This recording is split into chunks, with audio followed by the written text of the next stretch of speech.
Welcome back, tribe. I have an episode here from How Money Works called Why 10 Million Men Have Given Up on Work. We've been covering this stuff lately about men quiet quitting or laying flat in China. It's essentially men pulling back from the broader market as a whole in the labor force because it just doesn't make sense to break your back for companies that don't care about you, that refuse to raise your wages, that basically leave you destitute. I mean, the video from the other day was the guy was making $20 an hour and it got dystopian as because the town he was living in, the employer is providing you with a place to live that's tied to your job, not just health insurance. So when he was let go, he lost housing. America and the rest of the world saw its most intense spike.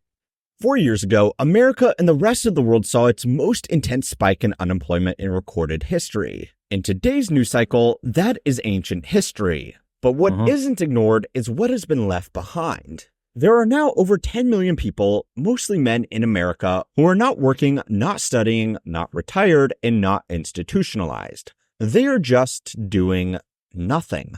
COVID accelerated this trend, but it's been going on for decades. Since the 1960s, about 0.1% of American men have given up on work to never come back every single month. So why are so many people giving up so consistently? And more importantly, how are these people surviving without a job in this economy? In October, Mississippi's labor force participation rate was nearly 54%, while the national rate was over 62%. How many jobs on these two websites? It's been over 1,000 combined. They're not working and they're not looking for a job, and those are the folks who we have to get into the labor market. Why aren't some Americans getting back to work? It's the $1 Pay million sucks. question. There are a lot of reasons why someone might not participate in the labor force. They might have retired, they might be still studying for qualifications, there might be people who are too sick to work, stay-at-home spouses, members of the military who are clearly working but don't officially count as part of the labor force, and then of course, there are just really rich people who don't need to work to maintain their lifestyle. These groups have always existed, but there is a new group growing alongside them, which are people who have just given up. The fastest growing group of these labor force dropouts have been men between the ages of 25 and 55. Men in this age range would typically be in the prime of their careers, but more and more of them are not working at all. Yep. Now, some of this can simply be explained by the fact that more women have entered the workforce. In fact, No, that's not what it is. Being masculine today, toxic masculinity, just in general, a man in the workplace is so negative. Any single comment you could possibly make or look at somebody sideways, a woman can lob an accusation your way and use the power of HR to absolutely screw you. Men aren't getting promoted as much as they used to because of woke policies, DEI. We have shit like quotas to hire other than men, not based on merit, not because the other candidate's good, but there's millions of these men that are being passed over for less qualified candidates simply because DEI. So it's becoming increasingly harder to come back to work for these men that want to work, who have skills that companies desperately need, but won't hire them because of woke policies. Then you have just a corrupted corporate culture in general that's anti-men lately, with entire departments that are fully staffed and run by women. Then the pay sucks, the benefits package sucks, and what's demanded of you when you get hired by these companies is the equivalent of like 2-3 different jobs. Yet they won't reimburse you for all of that. There's no company loyalty. They'll cut entire departments when it meets their bottom line. You have to switch jobs every 2 years. We're told our pensions or 401ks probably won't exist while we're working, so we need to invest every dollar we can for ourselves, basically kill what you eat, put 20, 30 years into a company. Good luck, kid. At the end here, hopefully you saved up enough money, your own money. And that's after taxes. That's after the mortgage. That's after college payments. That's after affording a family, if you are lucky enough to even have one. Because most of these men are living check to check, making 25, 35. We were reading of guys making $45, $50 an hour, still living check to check, because in order to get the job that makes $50 an hour, you live in an area with the cost of living that's so insane. $50 might as well be $15 an hour. This is stuff nobody likes to talk about, man. This is why it's exploding. This is why people are bringing it to the attention of the mainstream. Where are all these millions of men, all these bots, these NPCs, these cogs in a machine? Why aren't they coming back to work? Why aren't our little slaves producing for us? Bob needs his 8th yacht because Ted just got his 10th one and he's being shown out. And his wife needs to fly to their private island residence. And we need a staff of 100. And I ain't going to get that unless 10 million of these slaves come back to work and make me money. That's really what it is. These people are greedy, dude. They don't want to pay. The power of the dollar has completely declined. We've been debased and de-dollarized by other countries rapidly. Inflation is at all-time high and growing consistently. The numbers are fudged. They tell us everything's okay. Nothing's okay. We're all barely making it. Nothing's worth what it used to be anymore. Our grocery carts are emptier and emptier. The bills, they're not adding up. Our pay, stagnant. Housing, we got priced out. Multinational corporations enter the housing market and bought up all the single family homes. So Americans that want to even start families or get their own home to get some equity, to get ahead and build some wealth can't. And then they're forced into rentals that now cost more than the mortgages. So there's never getting ahead of this shit. Up until 2008, women were entering the workforce almost as quickly as men were leaving it. Some men just took on domestic roles as stay-at-home husbands while their wives or partners focused on their careers instead. According to Pew Research, young women are now earning significantly more than young men in most major cities in America. Young women are also graduating college at higher rates than men. So it makes sense that a growing group of men are tossing aside typical gender roles and doing work that doesn't get counted as typical employment. If this were the whole story, there would be absolutely nothing wrong with this. But let's be honest, having a stay-at-home parent, no matter what gender they are, is a luxury that most people simply cannot afford in the modern age, especially young people who are the fastest growing group of labor force dropouts. There is something more going on here. Nicholas Eberstadt is a political economist who published the book Men Without Work, which tracked the trend of working age men simply giving up on work and largely removing themselves from society in the process. His book, which was first published in 2016, lines up perfectly with a 2022 study on the issue conducted by the Federal Reserve Bank of Boston, which found that men without a college degree in particular were dropping out of work because their earnings power was significantly lower than their peers who did have a 4-year degree. That's not unusual because college-educated people should expect to earn more than non-college educated workers on average. But the finding found that the gap between the two groups had widened significantly, especially amongst college-educated versus non-college educated men. Now, this was particularly surprising to the researchers because it would actually make more sense that higher income workers would drop out of the labor force because if they are earning a lot of money, they have a better chance of marrying a higher earning spouse or just saving up more money for an early retirement. Instead, they found the opposite. The group that earned less were more likely to drop out of work. And yes, before you ask, the study did account for the fact that people not working won't be making an income, so they would automatically be in the non-working low-income group. Now, since men are now overrepresented in non-college graduates, they were the largest group of people giving up on work. But even though it's tempting to make this an entirely gender-specific issue, and to be honest, it would make for a more engaging YouTube video, there are some bigger forces at play here. The reason that people with lower incomes were dropping out was simply because they had less to lose and more to gain. Most unskilled jobs cannot buy you a comfortable lifestyle basically anywhere in America anymore. And as more people tie their identity and social status to their work and income, it's become much harder to accept unglamorous service positions. If you were given two options, honestly consider which one you would choose. You could scrape by working a few minimum wage jobs where you are on your feet dealing with customers and managers all day. A job where you are unlikely to advance too far without a degree. And you won't have much time or energy left at the end of the day to pursue side projects. You might also be working a job that you aren't exactly proud to share with your friends, family, or romantic interests. The other option is that you could scrape by on whatever government programs or family support you could find. Maybe work on some side projects in your spare time or just fill your day with low-cost recreation like playing video games. I would like to think I appreciate the value of a hard day's work, but I have always had the luxury of a prestigious career and successful business. Given these specific options, how would you choose to spend your day?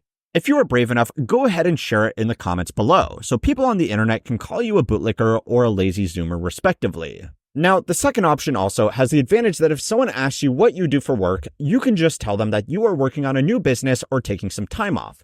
The Fed study found that this was one of the biggest reasons people didn't want to take on jobs that they thought were beneath them. Now, no matter what side of the fence you are on, this issue affects us. So here's the whole list. Let's go back to that because major reason, pay was too low. No opportunities for advancement, felt disrespected at work because of child care issues. Not enough flexibility to choose when to put in hours. People didn't want to take on jobs that they... Benefits weren't good, wanted to relocate to a different area, working too many hours, and then working too few hours. Were beneath them. And then the lowest of the low on that list is employer required a COVID-19 vaccine. Jesus, you're getting overworked, underpaid, with shit benefits, and they wonder why men don't want to come back to that situation. Now, no matter what side of the fence you are on, this issue affects us all. These millions of people are out of work at the same time as we have major issues with work. And we lied on the employment data, by the way. We revised down Over 1 million jobs, guys. Over 1 million. So they've been cooking the books on this stuff for a while, making the economy seem like it's doing great. Shortages in our most important industries. And this trend is only going to get worse unless something changes. So it's time to learn how money works to find out how these people are surviving without work and what it means for the rest of the workforce if they never come not looking for work or living extremely basic lives. Eberstadt's research went beyond the broader demographic studies and focused a lot on trying to figure out what these people were actually doing with their time. Now, the next few minutes are going to contain some hard-to-swallow pills. And even though Eberstadt is sometimes a bit direct with the way he lays out the facts, his research and his recommendations address some of the most important issues in our society. He found through national surveys that the average man not in work or looking for work was basically doing what you might expect. They were sitting at home, spending a majority of time behind a screen. Most of them contribute very little to looking after other members of a household, and they were underrepresented in other civic activities like volunteering, even though they had more free time than their peers who worked or studied. He also poked holes in the idea that a lot of these men had just become stay-at-home spouses taking care of chores to support their working partner, a role that was, in the past, typically performed by women. Unfortunately, according to the federal survey data he collated, the average labor force dropout spent an equal amount of time on household care as the average employed woman, and 5 minutes less per day than the average unemployed man, who would theoretically be spending at least some of their time looking for a new job. What they were spending their time on was leisure activities and sleeping. The average person who had dropped out of the labor force was also far less likely to have children or a partner, and Eberstadt theorized that there were 2 reasons for this. The first reason was that children, dating, and a family life are expensive commitments that people trying to get by without a job just simply wouldn't be able to afford. The second reason was that people with a family to support were inherently more motivated to go out and provide. Yes, that's true. Men with a family have a purpose, so they have to go out and get it. Every single day you wake up, you're reminded by looking at your children what you're fighting for in this world. A man that's got nothing has no purpose. He feels lost. He feels isolated and demotivated to go out there in the world and get it. What to get what? For who? All I have is myself, and I can hardly make ends meet. And this is the mentality of these guys, but these people won't listen. We need programs that help men get away from that dark pit of, and I hate to say it, but it's true, because these guys are spending hours behind the screen, porn, video games, anime, whatever it is. It's a coping mechanism for guys that don't have jobs, don't have purpose, don't have direction, because it numbs you from the realities of your life, which is fucking miserable, right? These guys are stuck in a nasty loop where they're not engaging with their issues, and they rather indulge in that type of entertainment to help keep their minds off the shitty situation that they're in. That's the loop. That's the danger. If you got your ducks in a row and everything's going fine, consume whatever you want to consume. I don't give a fuck what you do with your free time. But we have a huge segment of men, and it's growing rapidly to the tune of the millions, that are not going in on the workforce, and they're pacifying themselves with that kind of entertainment so they don't have to feel like failures. That's a brutal pit to be in. That's the stuff that we're talking about when I say try to give all that stuff up, even if it meant working a job that a single person wouldn't. Of course, this is a large sample size, and there are plenty of people with children who don't work and plenty of couples totally outside of the labor force as well. But even without these typical responsibilities, yeah, but for the dating and the women part, these guys will never get any dates or women because they're economically unviable, right? What's a woman ask for a man? On her level or more, most of the time more. So if women are becoming more and more college educated, that's the bar for education that you need to set as a man. Less and less men are going to college. So they're unviable mates in the eyes of women through that lens alone. Then we have earning power, right? So how much does the average man earn that hasn't gone to college? Well, according to the graph, not shit. And women are starting to earn more and more, significantly more than men. So these men are now, millions of them, economically unviable for women. And then you have status, right? What is a trash man compared to a lawyer or a doctor or somebody in a white collar job? Women care about status too. So why would these guys get any dates, any prospective women? And you could be a trash guy. Like we have a dude in the community that makes like $50,000 a month or something crazy, like tens of thousands. Doesn't matter. You're a trash dude. She's got a college degree. It is what it is. Daily life is still very expensive. Government benefits for people out of work typically only extend to those people who are either actively seeking work or cannot work because of an illness or disability. The exact makeup of these assistance programs varies state to state. And of course, outside of America, different countries have different levels of social welfare. But America is where this trend has been most pronounced, and it's also where a bulk of the research on this trend has been done. So as anybody who has ever tried to apply for government welfare in America will tell you, the burden of proof to qualify for these payments can be exceptionally high, with the only real exception being COVID-era stimulus, where arguably the burden of proof for payments was too low. Saying you need unemployment payments because you would prefer to stay at home all day vaping and playing Fortnite isn't going to fly with Uncle Sam. What Eberstadt did find, though, was that it had become much easier for people to qualify for disability payments, which in most circumstances do not require recipients to be actively looking for work to maintain their payments. In his own book, he highlights how difficult it was to find consistent data on all of the government programs that might be available to these people. And of course, needlessly pointing the finger at assistance to some of society's most vulnerable people is not the point here. What is, though, is that according to data from the Department of Social Security, annual disability insurance payments have outpaced all other major programs. They provide the data as a table, but here is a nice visual line chart. Dr. Dwight R. Lee, an economist, also proposed that a major element that Eberstadt overlooked was that a lot of these men were working. They were just doing it in the underground economy, which was estimated to be contributing about $2 trillion,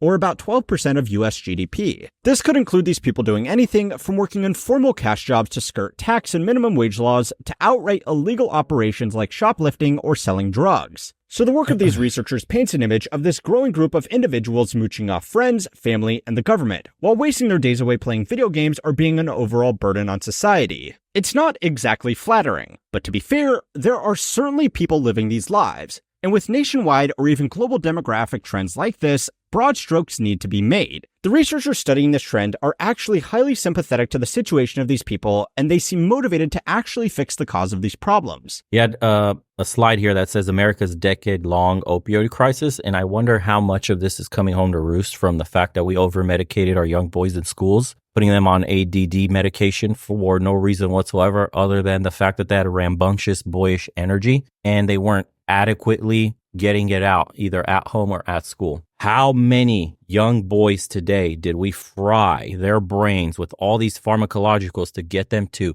stand in line like every other little girl in school? And by the way, schools today are tailored to the way women learn, the way their brains are wired. It's very femme-centric. We treat our young boys, this was from a book, like defective young girls in school. We learn with our hands. Women learn from people and talking, faces, discussions. We like to get our hands dirty, take a radio apart, put it back together, find out why that breaks, why this works the way it does. That's more exciting for us. Shop class doesn't exist in school anymore. I hear PE, just physical education, is becoming more and more of a joke, if at all. Kids in a lot of schools today don't even have to run a mile anymore. What? Okay. I don't even bring up all the social problems, the fact that we don't have Boy Scouts anymore. It went woke and it admitted girls now too. So, there was Girl Scouts, but apparently that's not good enough now. Boys aren't allowed to have their own Boy Scouts. So you can't even go out there, create a campfire, go camping, catch a fish. You can't do anything as a boy anymore. So yeah, why are so many men broken today going into the economy and rather than participating, pulling away? I don't know, dude. Look at the top-down shit fest that we've caused for men and young boys trying to identify with what is masculinity. What does it mean to be a man? What are the expectations of you? Good fucking luck. We can't even define what a woman is in the world today. People are a joke. There is no labor shortage. There is a wage shortage. The majority of humans do want to work / be productive, but the majority of humans also don't like working for poverty wages while being shit on all day and getting nowhere. 27-year-old HVAC tech here. The constant stress on both my body and mental state makes me think about giving up and moving back with my parents every day. The work is tough. My boss wants to squeeze the money out of clients who have none. And when trying my hand at dating, women look down on me for my blue-collar profession. Rent and food prices go up every year, but my wage stays the same. Really, the only reason I'm working is so I don't have to starve when I'm 65 years old in my retirement. You see? It's simple economics. The pay is terrible and the workload is insanely high. Like we say in Russia, there's a lack of highly qualified, underpaid specialists. America doesn't value hard work. Hard work is for poor people. America values rich people, people with prestigious job titles who tell the little people what to do, who to talk, and bullshit. They have lunch, take a phone call, make a deal on a golf course. That's the stuff we value. Too much effort, not enough recognition and or pay. Also lacks any sense of meaning. Housing used to be 2x annual income. Now it's 10x annual income. Remember, no matter how much you don't contribute to society, you'll never be a bigger leech than the rich already are and always will be. Yeah, and this one, yeah. It should be illegal for a news story to talk about the labor shortage and say, look how many jobs are posted, without also mentioning what wage those jobs offer, and what the price of housing is where the jobs are. Yep. And here's the mentality, dude, encapsulated right here. People are tired of playing a game that's rigged against them. And work sucks, dating sucks, housing sucks. What's the fucking point? Millions of men are asking themselves that exact question. If you enjoyed today's episode, guys, drop a comment. Let me know how your situation is and what you've been noticing around you. Appreciate everybody that's been tuning in. Subscribe to the second channel if you haven't. That's where we actually put in real work to try to get ahead of the curve of what's happening. A lot of self-improvement, a lot of ideas floating around how to make some money, whether it's from day trading, whether it's from starting a business, whether it's using AI to help you come up with an idea, whatever it is that we could leverage today to get out of this rat race. So check that out on the second channel. Be a part of some of our community calls. Sign up to the private community. All the links are in the description below. Appreciate everybody that's been buying shirts, getting their Hoflation mugs. They've been selling out like crazy. Need to make more of them.